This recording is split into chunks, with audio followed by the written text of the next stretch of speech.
All right, everyone. Welcome and thank you so much for joining us today for this virtual ranch field trip. We are coming to you live today with rancher Keith Nance out in Prineville, Oregon, which you can locate on the map that we are sharing with you right now. There are a few pieces of technical information I would like to remind everyone of before we get started. We have muted all of the classrooms tuning in today in order to minimize background noise, so please don't unmute yourself at any time during the tour just to ensure that the rest of the classes are able to hear our presenter. The chat box for this meeting is now open and will be monitored by our staff throughout the duration of today's tour to answer questions about any technical difficulties that you might be having, as well as to answer questions about the content that we will be covering today. So please feel free to type any questions into that chat box at the bottom right-hand corner of your screen through any time throughout today's tour. Now I would like to introduce to you our host and tour guide for today's virtual ranch field trip, Keith Nance. Keith, thank you so much for having us today. Okay, hello everybody. My name is Keith Nance. I'm with the Chute River Beef. It's a company that I own. It does a little bit of production. I do some finishing phases of our beef.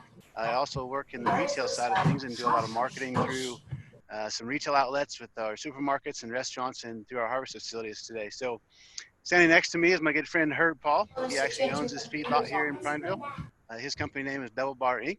And Herb and I work together to put these cattle together from other and then bring them through here. We market them into our local markets here in Oregon and in California and Washington a little bit. So it's a pleasure to be with you today. We're going to talk a little bit about the whole process of raising cattle and getting beef all the way to your plates out there in the consumer land. So here in just a second, we're going to start on the cow-calf sector side of things. Yesterday morning, we spent the morning out at a good friend of mine, Jim Bob Collins, out in Mitchell. I think you can see it on your map as well. It's about an hour and a half east of where we are today. Actually looking at the cow-calf sector side of the beef industry and where we get started and all these calves get started at the very beginning. So after that video, we're going to talk a little about the feed and what happens here at the feedlot and kind of walk through the system that we utilize here in Prineville and then on into the market. So with that, we'll jump into a video with Jim Bob Collins. Hi, my name is Jim Bob Collins, and we're here at Teal Mountain Cattle Company.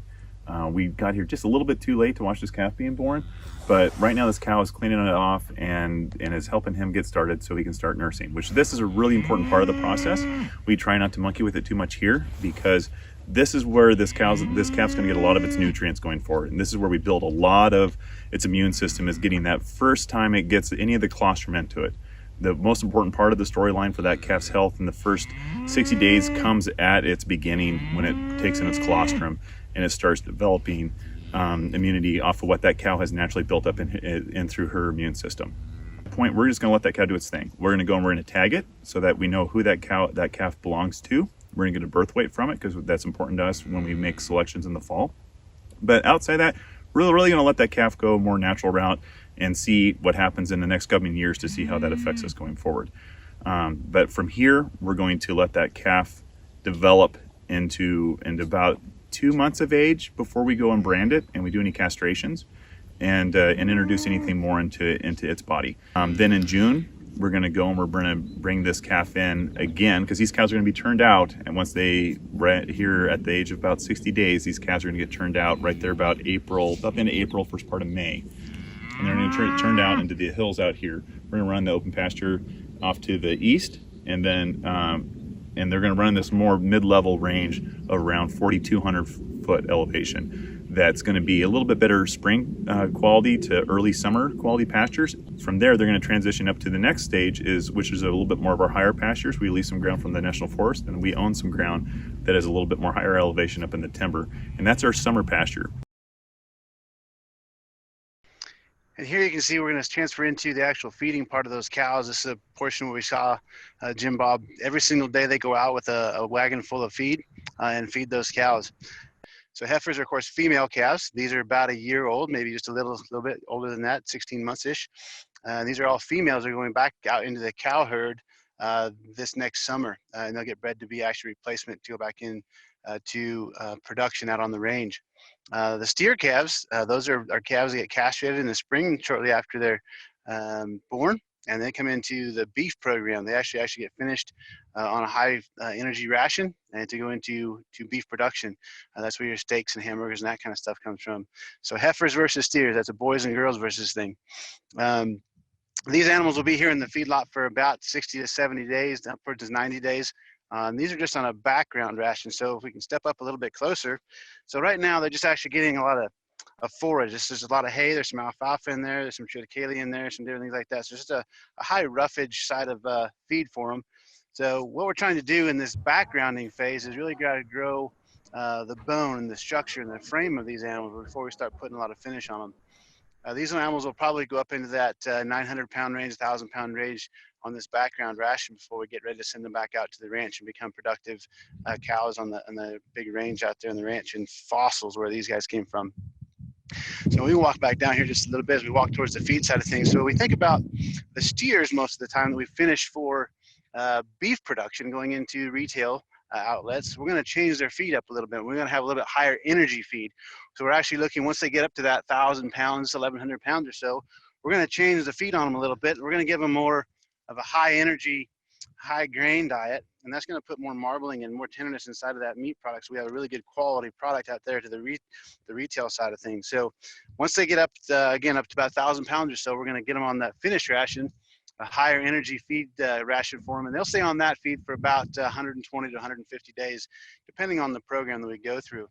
And then, of course, inside of the marketing side of things, depending on the program, some of these cattle will stay natural, which means they don't get any antibiotics, they don't get any GMO feeds or those side of things, so it's a completely natural program. And then the other ones will actually go into what they call a commodity program that we can actually give them some antibiotics and stuff if we have to, if they get sick and those types of things. It's not something we use on a regular basis. No different than people. If you get sick and need to go to the doctor, you get some medicine, we'll do the same thing for these animals. We want to make sure that they're well taken care of, and if they get sick, we can give them some medicines and stuff. But when we do that, we have to separate those in the marketplace so we can separate it from natural versus a commodity side of things. So we'll continue walking on down here and looking at the big barns out in front of us as we walk down this alleyway. Those are all completely full of the hay that we utilize throughout the winter time, and we actually mix all of that together and we feed into these bunks that we were walking by here. So these calves get ample food. They get fed every single day. Now those bunks stay pretty full, so they can come up and have pretty much free choice of all the feed that they want when they're here in the feed yard. The alleyway we're walking in right now, if you want to pan back down the other way, we can look back down.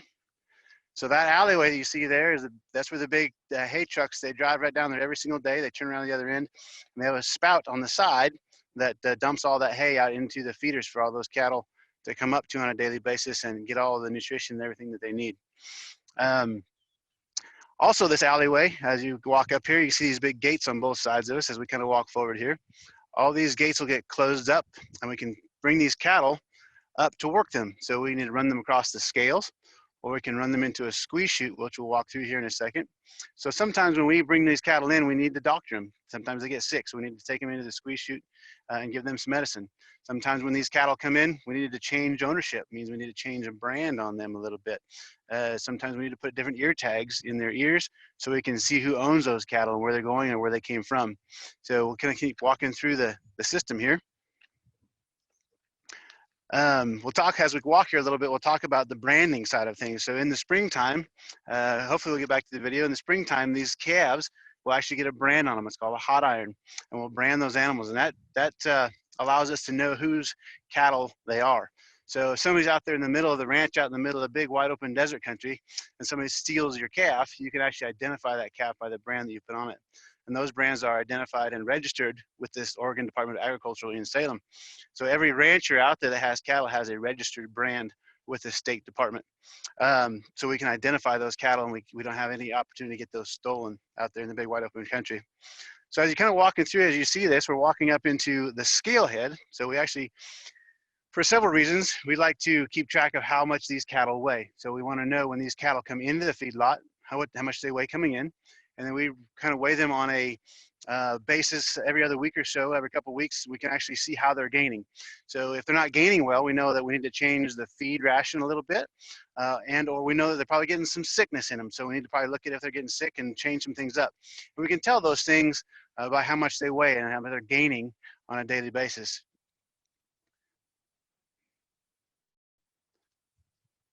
So as we continue to walk through, so these are all, we're actually standing right in the middle of the scale right now, and depending on the size of cattle, we can put, 20 to 30 head of cattle inside of this little box right here. We're actually standing on it. No different than you walk into your bathroom scale and step on it, and you see how much you weighed.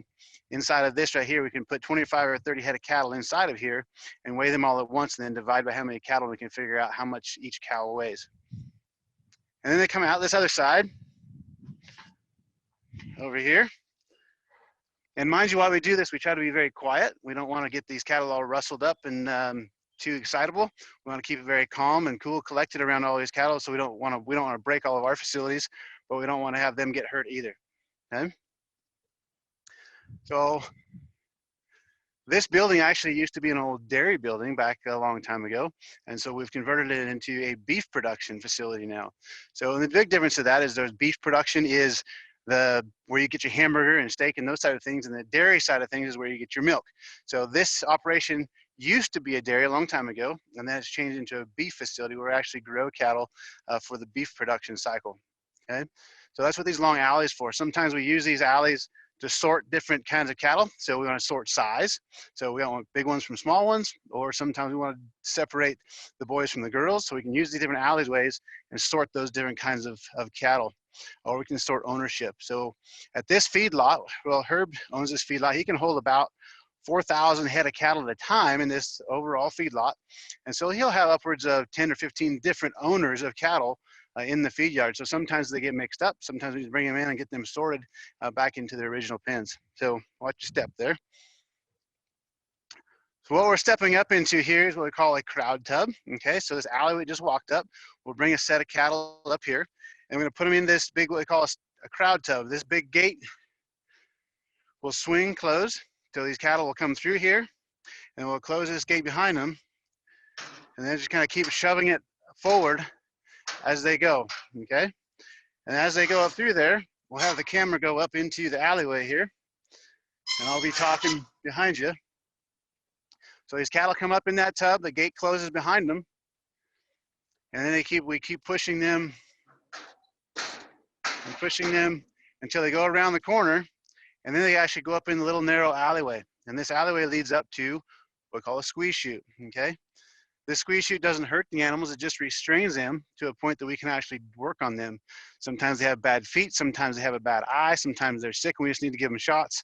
Again, sometimes we need to change ear tags, all those types of things we can do inside the squeeze chute. So I'm gonna turn this on, I think.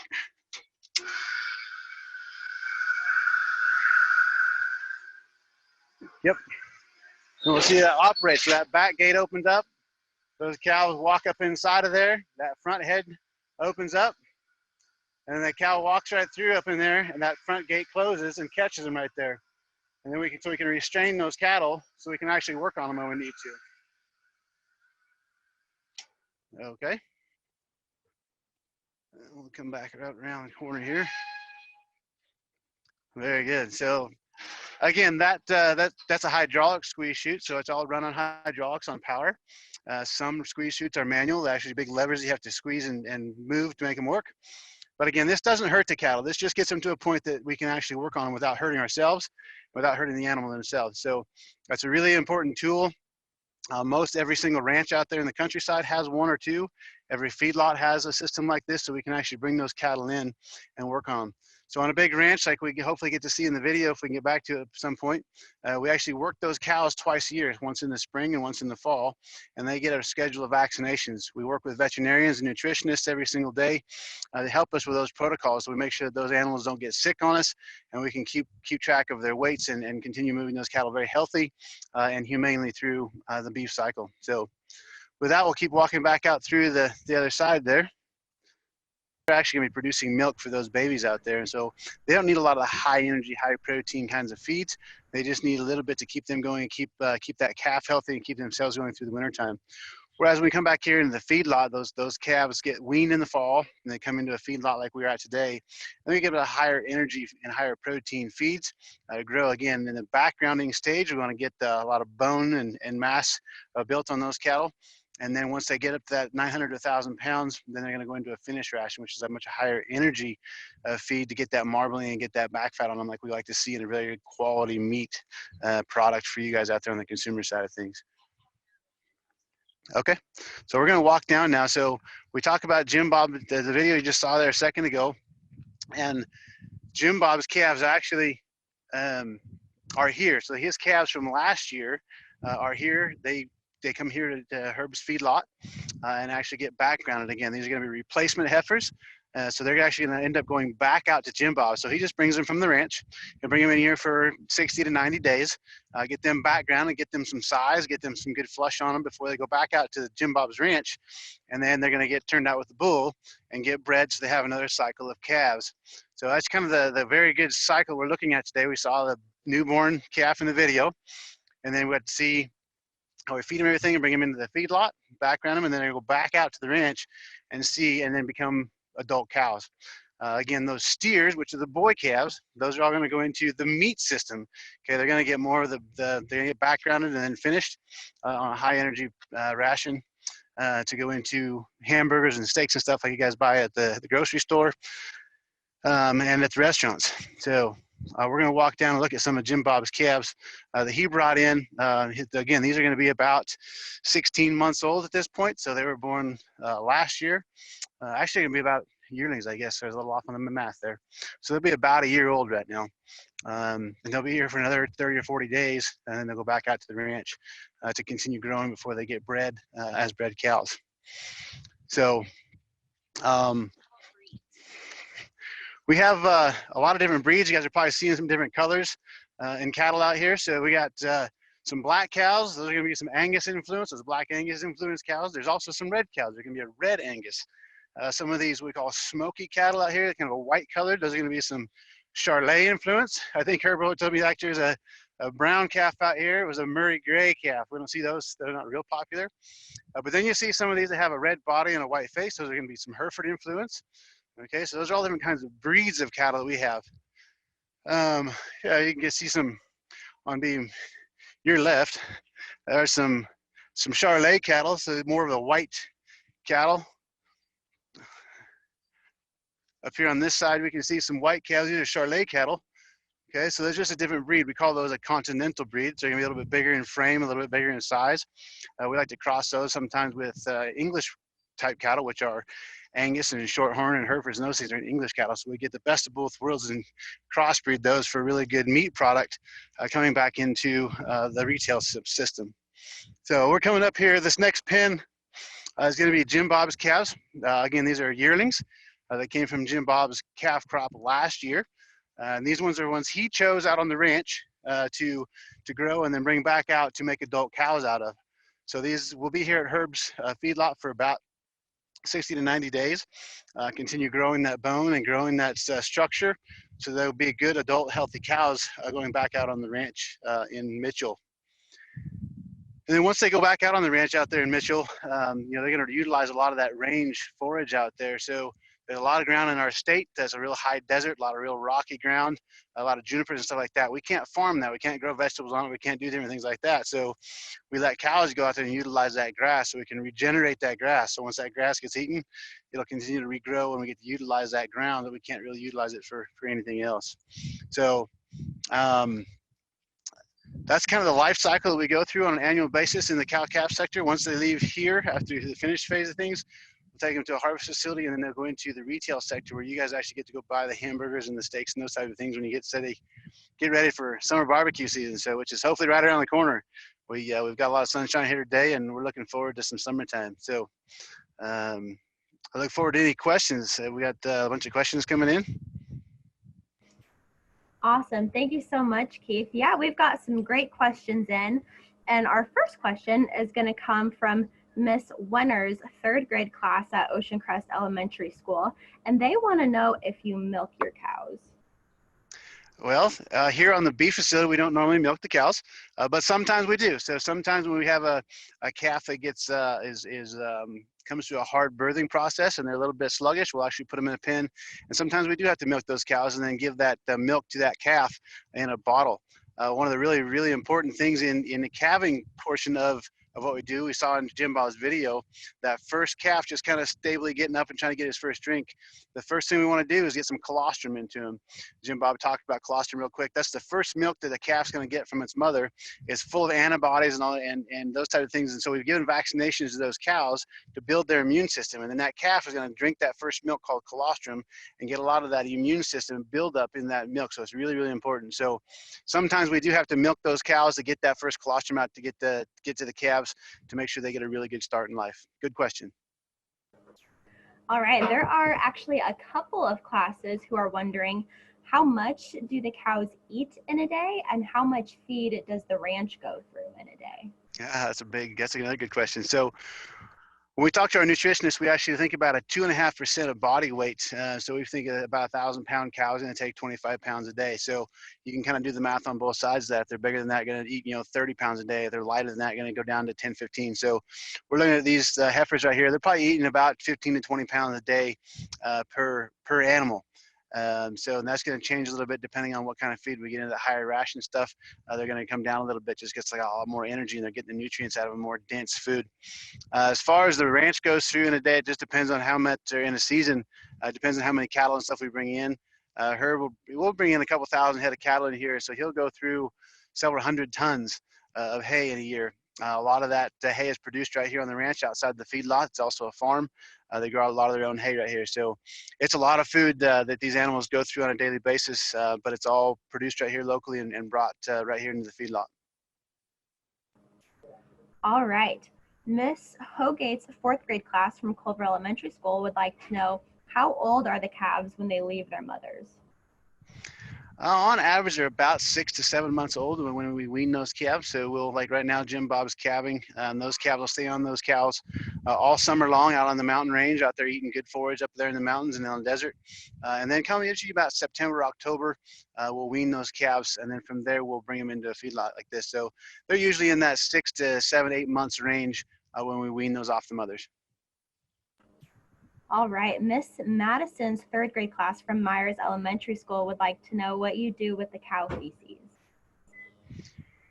Well, all this stuff out here. So once these cattle are shipped out of here, within the next few days, a lot of these cattle are going to go down into Northern California or Coos Bay, I think is what Herb told me, going out on the grass. They're actually going to go back out to some really lush grass for the next portion of their life. And once this feedlot gets emptied out, then we'll come through and scrape these pens, and all the feces and stuff will actually get spread back out on the fields as a compost onto the field to help build the organic matter stuff in the soil and help us decrease our input costs on fertilizers and stuff like that. So it's a really good cycling system. We can utilize all the feces and stuff coming out of these cattle to go back out in the field to help the farm. All right. And then there are also a couple of different classes that like to know how tall your cows get. How tall they get? Yeah. Normally, so if we take them about shoulder height, some big cows, they'll get up to about 4.5, 5 feet maybe at the top. Some of these cattle right now, you're probably looking at 3.5 feet or so tall as a calf. So, when we think about sizes as a baby calf, we're going to be averaging about 70 to 80 pounds. And then as those full-grown, mature, finished animal, they can be upwards of 5.5 feet. All right, Mrs. Booth's class would like to know, how long is cow gestation? I'm sorry? How long is cow gestation? I can't get what you're saying. So we got, I'm sorry, I had a hard time hearing that one, gestation. So it's a 9-month gestation period. So depending on where we're at in the state, we'll actually breed those cattle different times of the year. Some people will actually breed those for a fall calving. Most people are in spring calving. So they're turning those bulls out to breed those cows, sometime in that April, May timeframe. So they're going to get that early spring calf. And then vice versa, those people that will have in the fall will change that breeding sector. So we're looking at about 9 months gestation. All right. There is a couple of classes that would like to know how old the cattle are when they go to harvest. Normally, so on a grain finished program, which the majority of beef in this country are, they're going to be about 18 months, 16 to 18 to 20 months at the most when they go to the harvest facility. Now, if we're going to change that into a grass-fed program, I know that grass-fed has taken off, and there's a lot of people that really like the grass-fed side of things. We're probably going to be looking closer to that 26 to 28, 29, 30 months old. So when we bring them to a feedlot, we can concentrate their feed and we give them high energy, they're actually going to gain that weight faster. So it gets them in a little bit shorter time. Whereas the grass-fed is going to take them a little bit longer. They're out on open range or they're on irrigated pasture. It's going to take them longer to gain that weight to be up to a harvest size. All right. Miss Omeg's fifth grade class would like to know if every part of the cow is used for consumption. Oh, that's a great question. So we try to utilize everything in the cow. So from their hides and stuff go into footballs, we got hooves and stuff we got made into glue. Makeup is made out of some cow parts. And then there's some pieces of the internal organs that we don't eat in this country that we can actually export to Japan and China and South Korea and stuff. And they'll actually consume pieces that we don't. So we absolutely try to get 100% utilization out of these animals. We want to make sure that their life is worth what we do with them. We make sure they're humanely raised all the way through, and then we utilize every piece of those animals as we go through the harvest facilities. All right. We have a couple of classes wanting to know if on the ranch, do you ever have a drought season? And if so, does it affect your feedlot much? That's a great question. So yes, drought does affect us sometimes. We're in a slight drought, looking at some of the studies being done right now. And it can affect us here on the feedlot. So when we don't have the cow production out there in the big ranches across the state of Oregon, or even in the Northwest, including Washington and California and so many places, then that calf production will actually come down a little bit. So then there's not as many cattle that will come in here to the feed yard. So I know back in the mid 2000s, like the 2010, 11 era, down in the Midwest part of the country, Texas, Nebraska, Kansas, they had a huge drought. And so as a country, we actually saw our cow herd go very, very small on a national basis because of that drought. So that affected not only the cow-calf folks, but also affected the feedlots and then of course the packers as well. So it affects the whole system when that drought happens like that. So that's a really good question. All right, Miss Stadelli's class would like to know, how old is your ranch? I'd have to ask Herb on that one. So I know that Herb's family's been in the ranching industry for a very, very long time. The question is, how old is the ranch, Herb? So this specific place here we've owned since 2011. Okay. We've had our cow ranch, I believe, since 96. It's 1996, so we're 25. Yeah, 25, 27 years old on the cow-calf side of things, and they've had this feedlot farm since 2011. Awesome. All right, thank you. Miss Fleming's class would like to know, how large are the calves when they are born? So the cows when they're born, on an average, they're going to be about 70 to 80 pounds. Sometimes we have twins, yesterday we were at Jim Bob's and he had a couple sets of twins. Oftentimes they'll be much smaller. So we had one calf that we were feeding with a bottle that was a twin, and it was only about 50 pounds. Sometimes we get really big cows, some of the older cows and stuff, and we have a really big bull that'll breed them. We'll get upwards of 100 pounds. We try not to get that big because then you can start having what called gestation, or have birthing problems. We have to actually go in there with a veterinarian, or us as ranchers have to go in and help pull those calves in that birthing process. So we like those calves to be in that 70 to 80 pound birth rate when they're born, and then they jump up and then hit the road running. All right, and we have another class that would like to know, do you figure out the area or perimeter of the fields of your ranch? Because that's what they're studying right now. That's a great question. So yes, we do figure out the area. So it depends on the production system. So like we go out to Jim Bob's place, it's a very, very big place. So it's actually 18,000 acres approximately on his place. But that 18,000 acres is broke up into smaller fields, and we do that by acreage. So we figure out how many acres within a pasture, and then inside of that pasture we can figure out how much forage is in that pasture, and that will dictate how many cattle we can turn into that pasture. So the same kind of process can happen here at the feedlot or into the farm. If you're in a grass-fed production system, you figure out how many acres or how much area is in a specific spot, and then that will dictate how much or how many animals you can turn into that field and for how long. So that's a really good question. We do a lot of math in this operation, both from a financial aspect and from a production aspect, just to figure out how much area and how much cattle we can produce on the area that we have. Great question. All right, our next question is, what is the most common illness that affects cows? Most common illness, I would probably say pneumonia. We call it shipping fever, BRD, bovine respiratory disease. All those things are synonymous.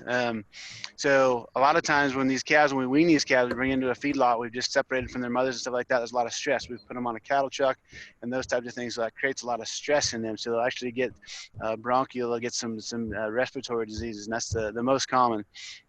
So then again, as we walk through the system here a little while ago, we can see that every day that we come out here to feed these cattle, the employees are as owners are looking at those calves. We have a calf out in the back corner somewhere, kind of their head down, their ears are droopy, they just kind of look sick.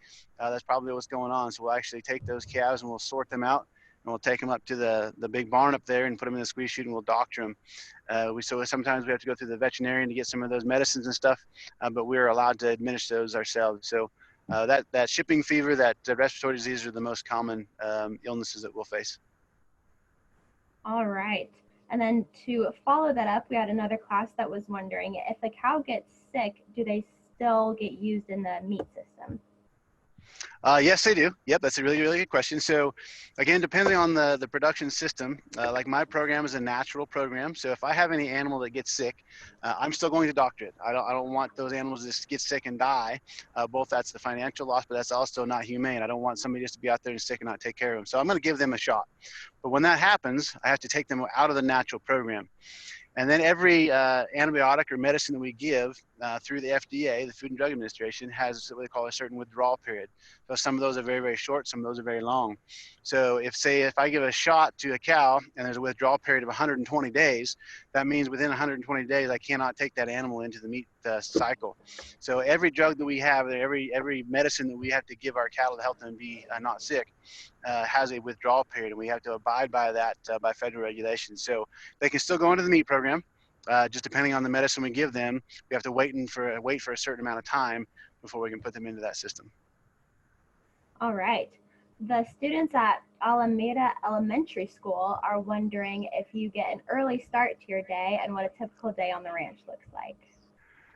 Yeah, most ranchers, they're pretty up with the sun and down after the sun most of the time. We have pretty long days, especially when it comes to summertime. We're putting up a lot of hay and those types of things, so it can get very, very busy. So as far as the daily schedule, that changes from different times of the year.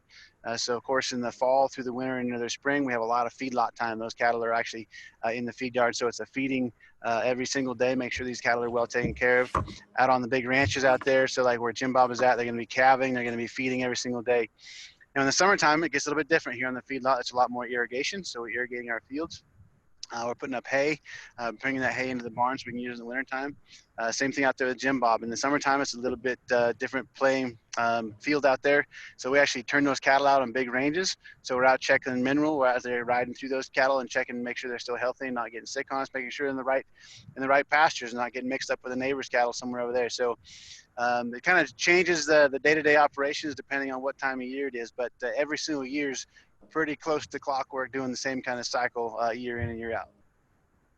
All right, well, thank you very much. We are out of time, and so I would like to thank all of the classes who took the time to join us today for this virtual farm field trip, and would also like to thank our host and our tour guide today, Keith Nance. Thank you so much for showing us around your ranch and for answering all of our questions. We really appreciate it. Thank you so much.